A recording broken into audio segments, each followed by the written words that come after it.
Speaking of movies, Train to Busan. Oh, yeah. Our feature for today. Our feature main for today's show. All right. Yeah. Where you want to start? I want to start with, firstly, what you thought of it. It's a very popular, very famous, very well received zombie film. Did very well on film festivals. Very well known internationally. And I think a lot of people lately, a lot of people will think zombie movies. They'll think straight away Train to Busan, which is maybe a bit unfair to the Japanese industry and all the million zombie movies they make. Like I am a man. Oh, help me out here.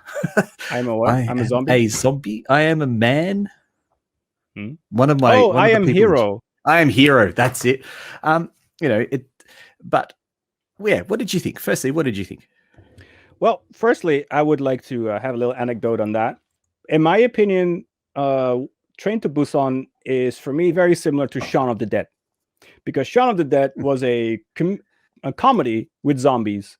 And for me, Train to Busan is a Korean drama with zombies. So it's like Shaun of the Dead was a zomcom. I think that, that's how they labeled it. And I've always loved that saying, zomcom. Yes, and I would say that Train to Busan is a zombie tearjerker or a zombie soap opera. But what did I think of it? I think it's good. It's a good movie. It's good to start with.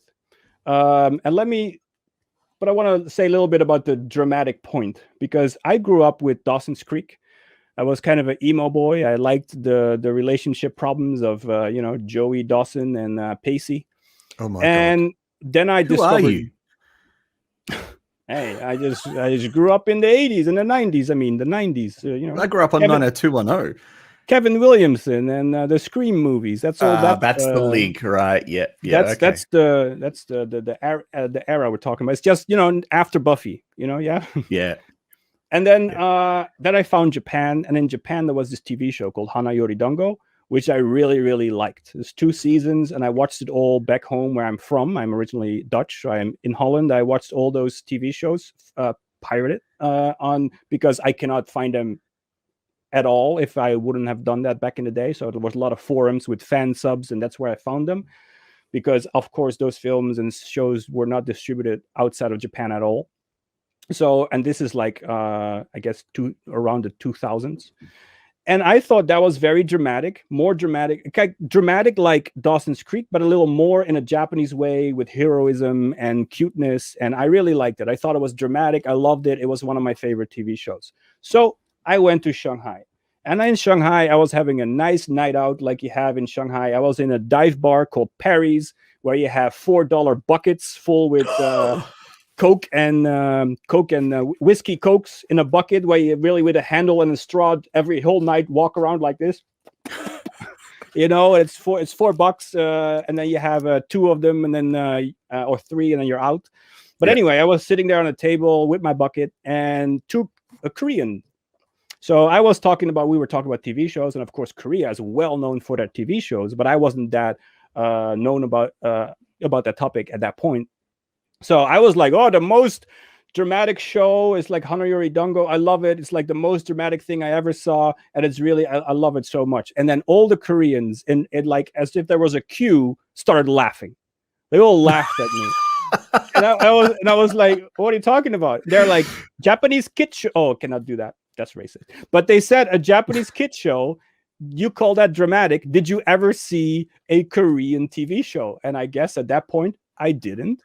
Mm-hmm. And then I have to go back to the comparison between Western stuff, Japanese stuff, and Korean stuff. I say stuff disrespectfully, but I mean content.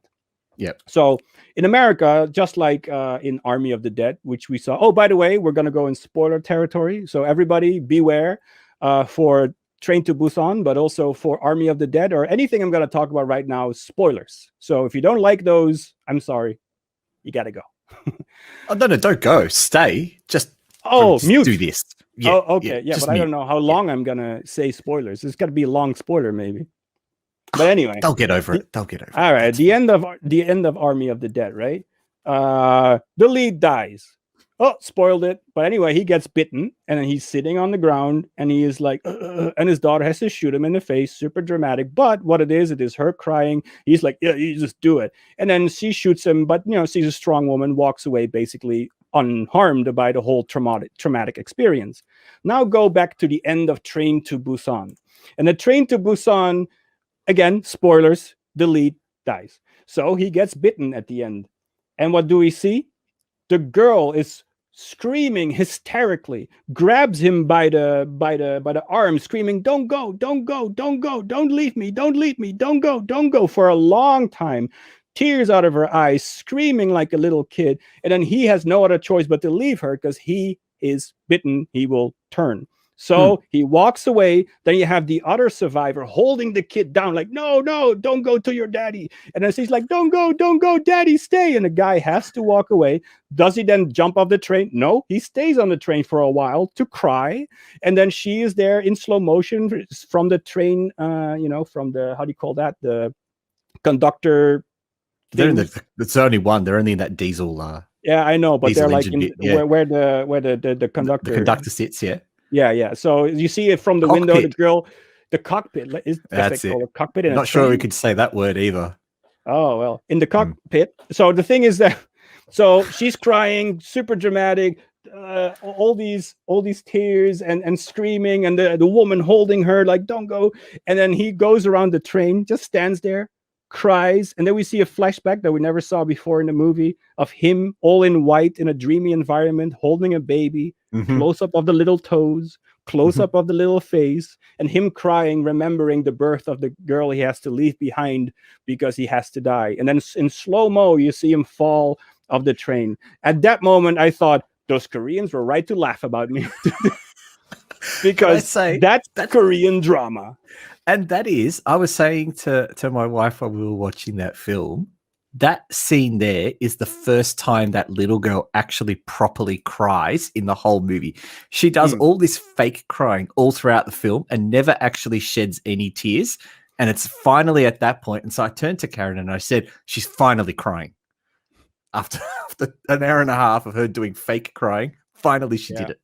But leave it to the Koreans to make such a dramatic ending. In the US, we would have a guy like, "Oh, I'm bitten." Take 2 grenades, jump in the zombies, be like, "Whoa, die, mother f!" And then, that's it. Also, could also be Japanese, by the way. Japanese has also a very high heroic thematic, but that ending alone, that was so dramatic. And not only him, also when another important character dies, one of your favorites, the bigger guy. Also, that is. Yeah. I think they call it ham up, but it's also very much, stretched and hammed up, let's say, like to really, because that's the first time in the movie that you feel something. Because that guy, when the first time that I saw him, is like, oh, look at that big dude. But actually, I remember I didn't see the movie. Just the first time I saw the movie, by the way. Yeah. But I was in Korea like 2 years ago or something, and this guy is everywhere. He is in all the TV shows and all the big movies. And I saw him on Korean TV like almost nonstop. So when I saw this movie yesterday, I was like, hey, it's that dude. And I had no idea he was so popular. When I look at the IMDb, it's kind of after this movie because it seems that this is the most, one of the biggest selling movies in Korean history. So I do think that has something to do with it. But when he, in that movie, is portrayed such as a good guy, you cannot not like him. It's like, for sure. It's just impossible not to like him. And then with his sacrifice at that point, you're like, it's your first feels right there. And then it already starts to get into Korean territory. And then they're like, hey, wait a minute, zombie movie? We're Koreans, right? Let's have that ending exaggeratedly tear jerky that you just As a side note, my colleague from Asian Film Fans and I, we laugh at the film Ashfall, which has Dong Sok Ma in it. And it's one of the only movies I could think of where not only is he speaking English, but he plays a nerdy scientist rather than the guy actually going out there and kicking ass.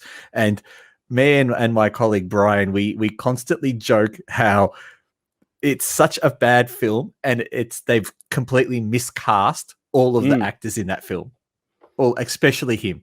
probably on purpose, as if all of them are miscast. But this guy, this what is it, Ma Dong Seok?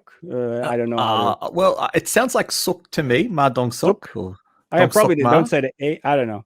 Yeah, probably Dong Suk Ma. I guess that's Mhm. the right. I don't know. Please correct us if we're wrong, but I guess I'll have to learn more Korean for that. But he's in the internals from Marvel. I'll get out, really? So he's gone Yeah, to the States. he's gone. He's like boom, Eee. stardom right there. Eee.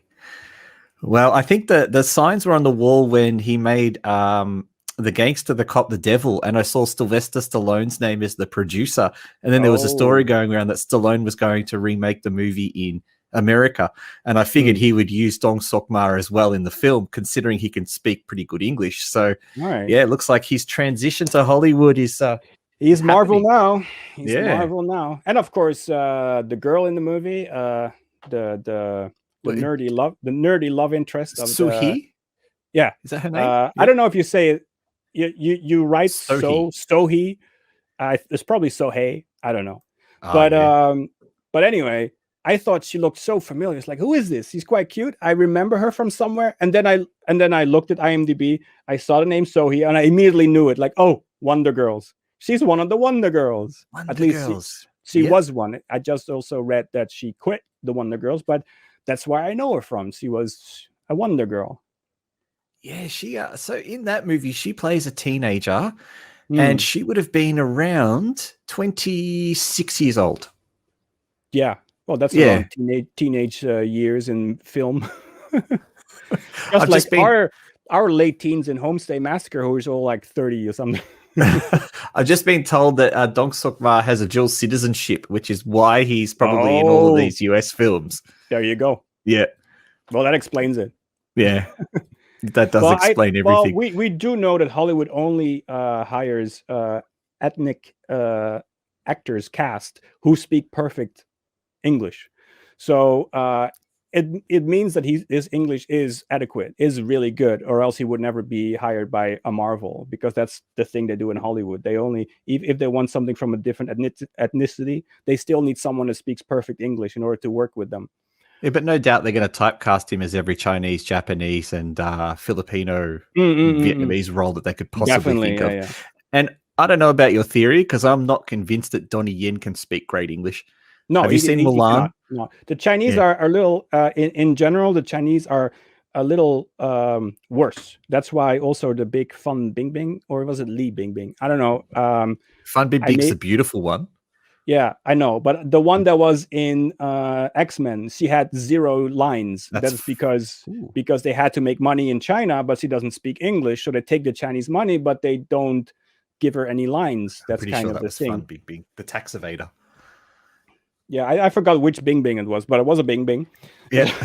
It's a great name. Anyway, I love it. I love her name. so but and on that topic, but it's not just because she doesn't speak English, because they also do it with The Boys.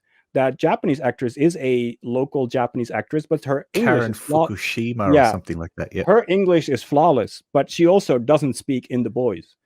So That makes her cool, though. I love her character in The and that's Boys. true. But what I'm saying is she can just talk to the director and everyone else without any issue. But with the Chinese, especially with the ones I talked about, I forgot it was. Let me quickly, because before I say it again, probably Fun Bimbing, yeah. And But we're diverging away from Train to Busan, by the way. very much. But Yeah. I will go back in a second. But what I'm saying is, for her English not that good, and in all honesty, Donnie Yen is also not that not that well fluent. Let's not say good. Let's say they're good, but they're not fluent. Well, strange for a guy who was born in the US, though. Is he? Yeah. Yeah, he was a troubled teen in the US. I think he got into a lot of trouble as a teenager and he was sent over to Hong Kong to straighten up. Donnie Yen? Donnie Yen. Oh, next time when Hitman himself. next time when my CEO is here, if we invite her to the show, then let's talk about that with her. Oh, Donnie Yen episode will be very good. I'm pretty sure she will have some insights on that, because she happens to be Chinese. So when we think about Train to Busan, yes, Train to Busan, zombies. So it is a zombie film. Yes, I felt that at times the zombies weren't respectful to the zombies that I grew up with. Weren't respectful? Yeah. I'm Okay, used to the slow Resident Evil, true. and these dudes were quite quick. Yeah, that is a how do you call that, a point of criticism a lot of people have that love the old horror movies like the Dawn of the Dead, Day of the Dead, all those type of movies with the slow zombies, all the Italian stuff back in the day. They don't like the fast zombies as much. Mm. My take on it is a little different, but I must agree with you. I have seen better zombie movies. So if we look at Train to Busan with the respect to zombies, I did think that the zombies themselves were a little bit too theatrical. They Yeah. were a little bit too movie, too exaggerated. Let's say a little bit all over the place. I like the sound effects and I like the movements they make, but I did think that in general they were borderline silly, especially in the beginning. The first one I thought was borderline silly. The Not woman really. who gets on the train and then starts Yeah, reanimating really weird. yeah. Yeah. That's the theatrical thing I'm talking about, and because of that, only talking about the zombies, not so much the movie, but only zooming in on the zombies. I did think that they weren't that scary. I thought they were super inconvenient for the story, but they weren't as scary. You know, I like the relationships, I like the characters a lot. It's very Korean drama, well set up. And I must say that this movie is a great example of good writing. It's good writing with good setup for good scenes. You know, it's a lot of oh shit moments, or actually I should say what now moments. It's a lot of, you know, Yeah. it's a lot Yeah. of, What's and I think that, next? yeah, what's next? What Yeah. now? And I think that's great writing. Those are great scenes because it's like, it's like it's a great example of how to write a script, like how you escalate a situation, because technically it's a whole chain of failed attempts to escape. Yeah. And it's just, oh, let's do that, fails. Oh, does that, let's fail. Oh, we do that. Oh shit, we're now there. Oh shit, we're in between the wagons. So it's like it's constantly a whole chain of we did something right, but we did it wrong. We did something right. Oh, now we're stuck. And in my opinion, to create that edge of your seat effect, that is an effective way of writing. They did think about in a cool way what to do in the situation of being in a train with zombies. It's like I'm in a train. There's zombies there. How can this be inconvenient for me? How can they annoy me? How can I get past them? How can I fight them? How can they fight me? So I do think that they thought about it well. It's a clever script in that way, because the scenes come fast and they come with drama. So it's every time, every corner you go around, there's an issue, and that is, in my opinion, good one-on-one writing. But It's a very claustrophobic setting, isn't it? Yeah, because of the train. Yeah. Although I must say the train did feel in the beginning like an airport, because you have all these stewards and it's an assigned seat train. So it is actually like a Shinkansen and not like a subway or something. Oh, it's definitely, it's a bullet train. Yeah. Yeah, a bullet train. Exactly. Yeah. Because in Holland we have, or in the Netherlands, I have to say, Holland is a province, but in the Netherlands, we also have trains and we have conductors, but it's not that situation like an airport where you have like, all the assigned seats, and it's more like you go in like a subway and then you sit there and it moves and you get out when you have to get out. It's not like the bullet train where it's kind of like a semi airplane, like where you're seated on your spot and you have like the stewards walking around. China has that. I love going on them. I've the bullet been to train so in many Shanghai, cities because of it. Yeah. True. The bullet train is awesome, and it is a very claustrophobic, like you said. You're 100% right. But I must say, because, and I'm just the last point I made about the zombies, of course, because of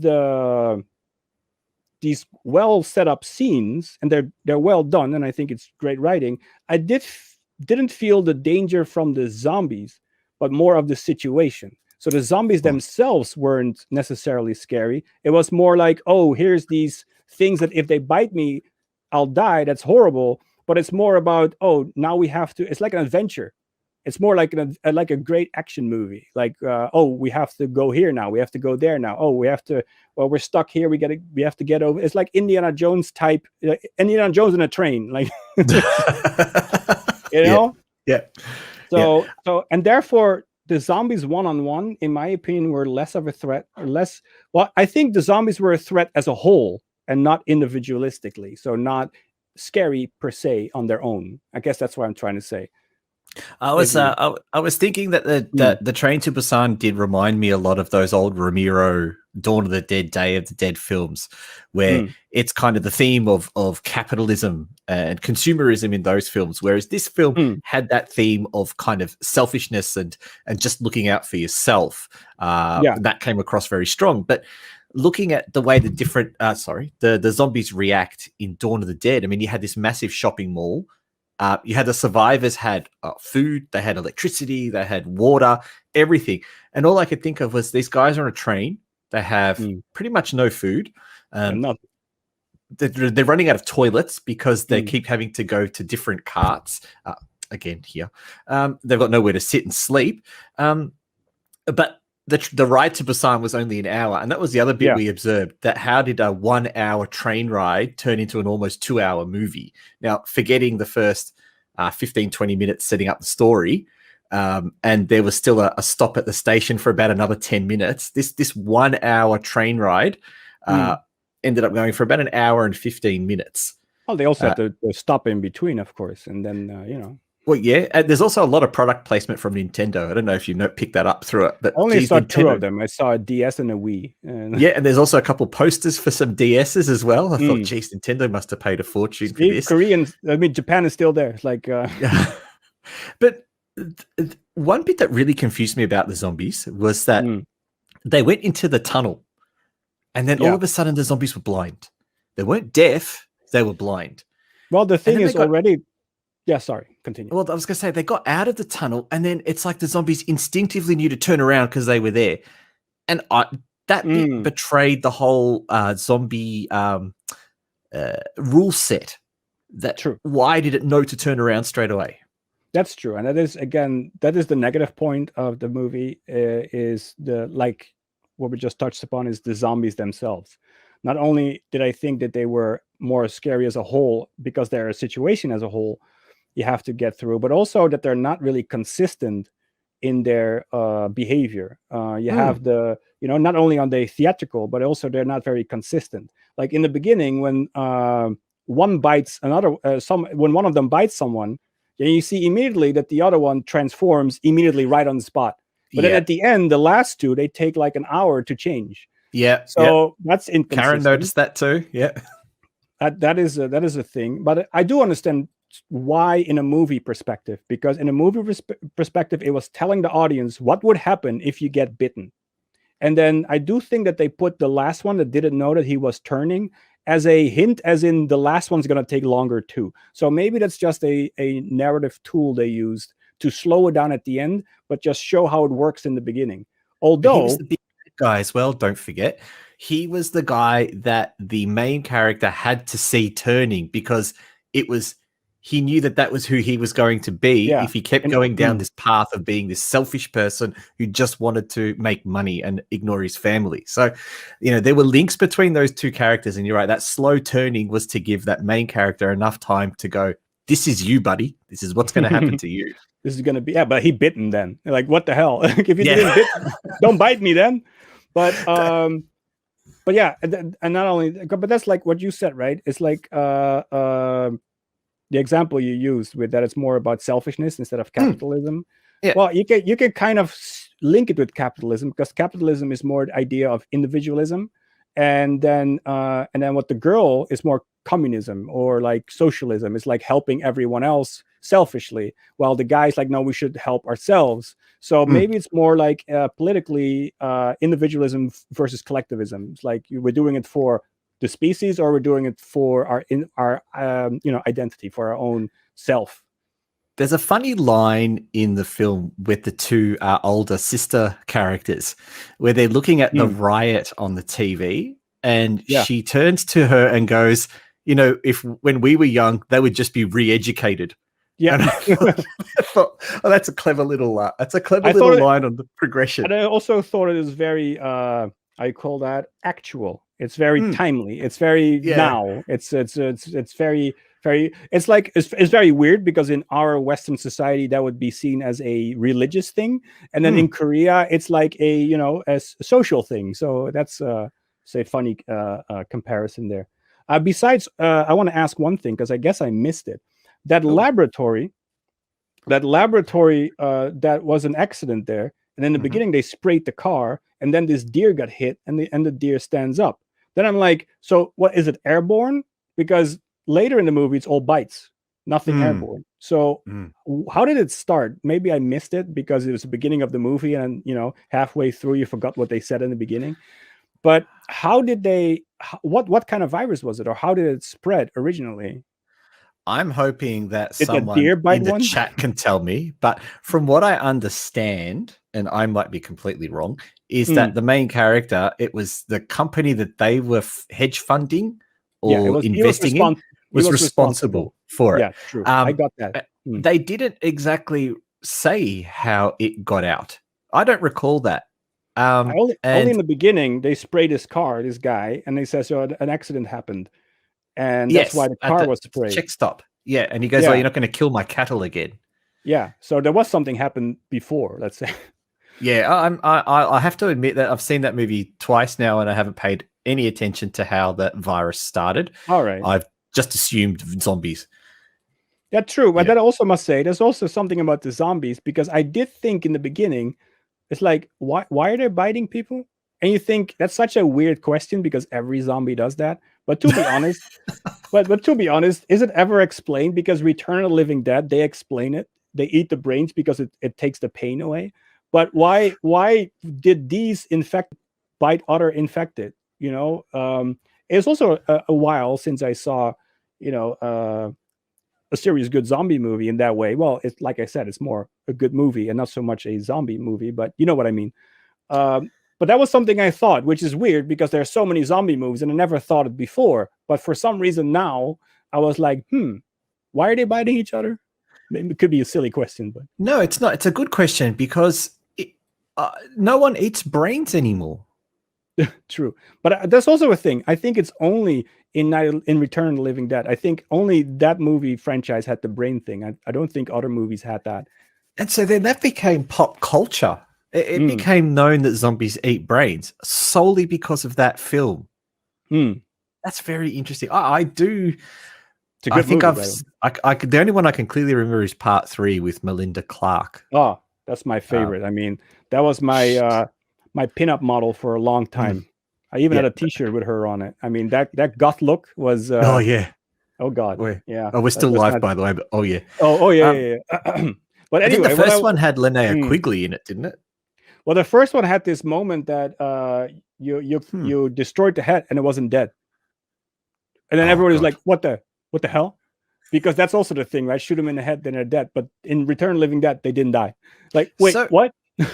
They never tried to kill a zombie in Train to Busan, which is beautiful. That's also the thing why. Okay, this is the second part of why I saw better zombie movies, because there's no gore in it. There's no gore in it. If you don't count blood, there's no gore. There's no head ripped off. There's no arms ripped off. There's no body parts ripped off. There's no innards. There's not. There's only blood. Yeah. So in that way, technically, there's no, because for gore, I mean like getting ripped apart and seeing intestines, and that's the gore idea. What I think.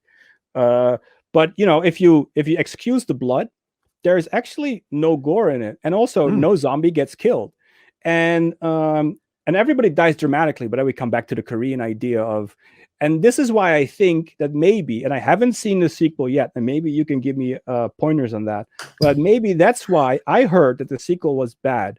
But then I also saw that the sequel is again shooting people in the head, shooting zombies in the head, and stealing money like Army of the Dead. So then I'm wondering, is that maybe why the second one is less good? Because the first one had no weapons, so it was more tense and it was more drama based. It was more based on the human relationship, therefore the theme of selfishness. And the second one just went balls to the walls. Let's just go military. Is that maybe why the second one isn't as good? I'm going to divert. Before I answer that question, I'm just going to steal a bit of trivia from our chat, and just to let you know that apparently we need to watch this prequel, Soul Station, to figure out how the zombie started. Okay. And that gives us a bit of an insight about the backstory of the virus. So perhaps we can look at that one in the future. But the only problem is that's an animation, and I don't like it's an animation. Yeah. You don't like it? No, I am not an animation type of guy. Well, I'll watch it and give you a summary then. But okay. Personally, my What's point of the view wiki? with the problem with Peninsula was that it tried to be an action movie, and no one wanted an action movie, and it tried to continue the story arc or environment of Train to Busan, but not the characters. And it had this ridiculous premise that it had been quite a few years after the Busan incident, and the whole of Korea was locked off to the rest of the world. And all I could think about is, in this modern time, there is no way that a country like America or Japan would allow Korea to be landlocked, full of zombies for so many years. It just didn't make sense that no one would go in and try and clear these zombies out and return Korea back to the way it was. Oh, really? That's your issue? That was part of my issue. The other issue is that it was a cash grab. And I'm stealing a comment from the chat, but it was nothing but a cash grab. All right.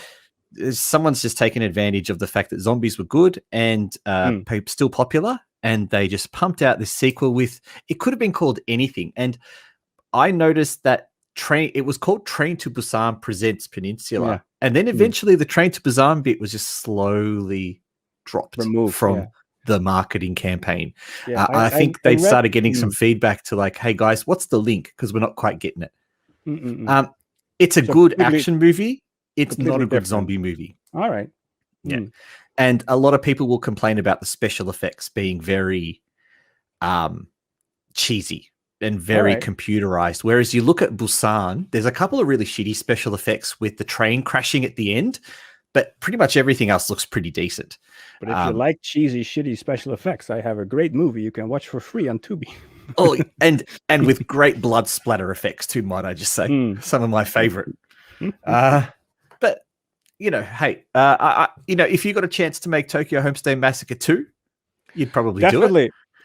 I will do it just like, I'll do Tokyo Homestay Massacre Presents, and then a different title, and then a balls to the wall Blood action Ritual. movie. Yeah, Blood Ritual. Blood Ritual. And just an action movie, no relationships in it, just only nonstop shooting each other. And then the chat will complain that you've just done a cash grab. And the critics will say the same thing. Yeah, and then I will grab that cash. But then, that sounds like a good idea. I don't see the problem. I'm a producer here.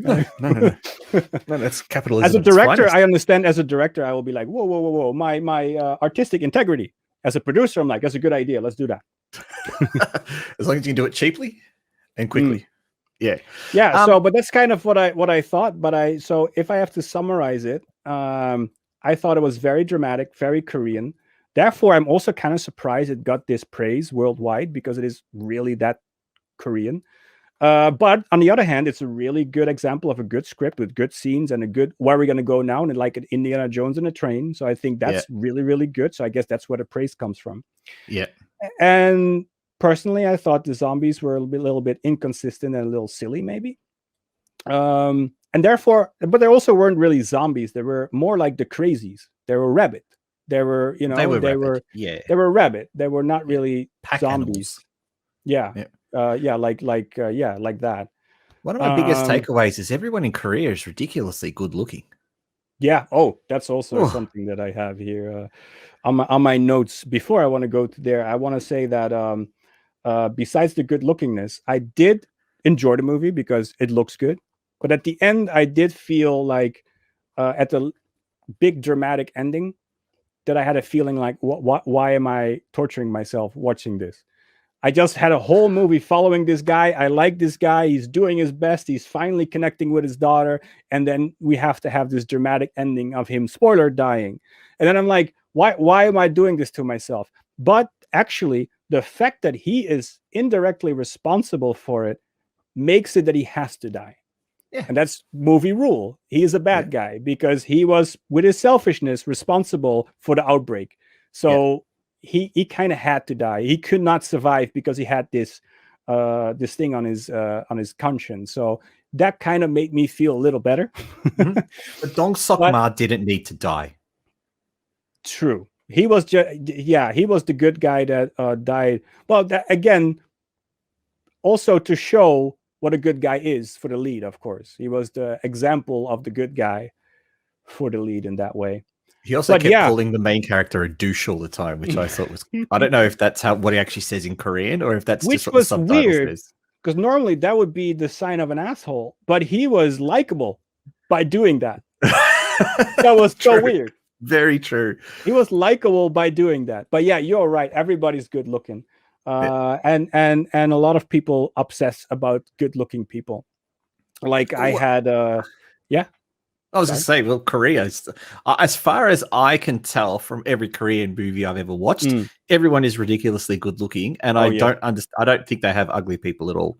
I just don't Well, think it exists. they do. They just don't cast them. That's I've been to Korea, and every country there is different layers of people. That's just you cannot hide that. But in there, it is true that in their movies they like to keep the fantasy alive of everything in perfection. It's the same thing in China. Everything has to be smooth and pretty, and only the ugly ones are, in their opinion, like that bum guy. Like that's the ugly one. But even he is like a good looking rugged guy. Like, I bet he was. I wonder who that was as an actor.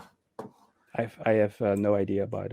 He's probably this chiseled, tall. Here you go. Homeless Man was played by Choi Gui Hwa, and he's got a nice square jaw. He's a pretty good looking bloke, to be honest. Yeah.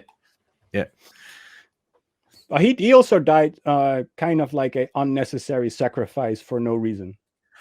But again, it's that thing. You can't have a homeless guy being a hero, can you? That's true. So the homeless guy died for no reason, and I also think that although the girl and the baseball boy, how they died was also kind of like quick. Let's get it over with.